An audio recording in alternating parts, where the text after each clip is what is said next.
आज की कड़ी में हम स्वतंत्रता सेनानी मंगल दास पकवासा को याद कर रहे हैं, जो 6 नवंबर 1967 को हमें छोड़कर चले गए थे। स्वतंत्रता के बाद सामाजिक कार्यकर्ता और राजनेता के रूप में वो महात्मा गांधी के विश्वास पात्र थे और पहले 5 भारतीय राज्यपालों में से एक थे।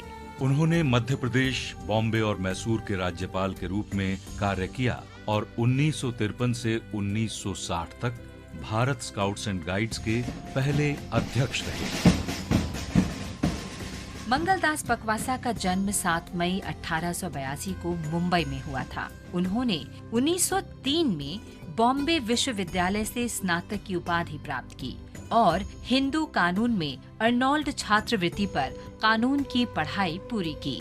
वो स्वतंत्रता संग्राम आंदोलन से जुड़े और सविनय अवज्ञा आंदोलन के दौरान दांडी मार्च में भाग लेने के लिए उन्होंने एक सफल वकील के रूप में अपने करियर को छोड़ दिया।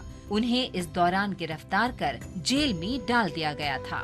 मंगलदास अखिल भारतीय ग्रामोद्योग संघ के एक प्रमुख सदस्य थे और उन्होंने इसके मानद कानूनी सलाहकार के तौर पर भी काम किया। भारत की स्वतंत्रता के बाद वो सामाजिक तथा राजनैतिक रूप से सक्रिय रहे और बॉम्बे विधान परिषद के सदस्य बने। 6 नवंबर 1968 को मंगलदास का निधन हो गया, लेकिन वे अंतिम समय तक भारत के नागरिकों तक पहुंचने के लिए प्रतिबद्ध रहे। हम इस महान गांधीवादी के राष्ट्रवादी उत्साह को सलाम करते हैं।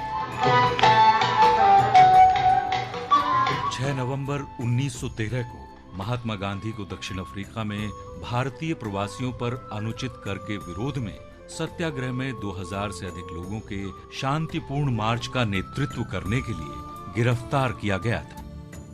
जैसा कि कहा जाता है कि दक्षिण अफ्रीका में अन्याय के विरोध में भारतीयों का नेतृत्व करना गांधी जी के सीखने की अवस्था का हिस्सा था। उन्होंने दक्षिण अफ्रीका में अपने अनुभवों से भारतीय समुदाय की विविधता और भिन्न भिन्न धर्मों, जातियों या पंथों के बावजूद सभी लोगों को खुली छूट देने के महत्व को समझा।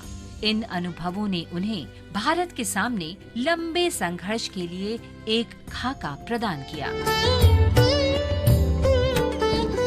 इस दौरान गांधी जी को एक बार नहीं बल्कि 3 बार गिरफ्तार किया गया। पहली बार उन्हें 6 नवंबर को गिरफ्तार किया गया। फिर अगले दिन गांधी जी के एक अच्छे दोस्त हरमन कॉलनबैक द्वारा भुगतान की गई जमानत पर रिहा कर दिया गया। 8 तारीख को उन्हें फिर से गिरफ्तार कर लिया गया और उसी दिन रिहा कर दिया गया। लेकिन अगले ही दिन यानी 9 तारीख को एक बार फिर गिरफ्तार किया गया था उन्हें। पहले उन्हें 9 महीने की कैद की सजा सुनाई गई और बाद में इसे 12 महीने तक बढ़ा दिया गया। हालांकि उन्हें अप्रत्याशित रूप से 18 दिसंबर 1913 को रिहा कर दिया गया था। 1914 में भारतीय राहत विधेयक में उन भारतीयों पर लगाए गए 3 पाउंड कर को समाप्त करने का प्रावधान किया गया जिन्होंने अपने अनुबंधों का नवीकरण नहीं कराया था। भारतीय प्रथागत विवाह की वैधता को भी मान्यता दे दी गई थी। इस प्रकार शांतिपूर्ण संघर्ष ने अपने उद्देश्यों को प्राप्त किया।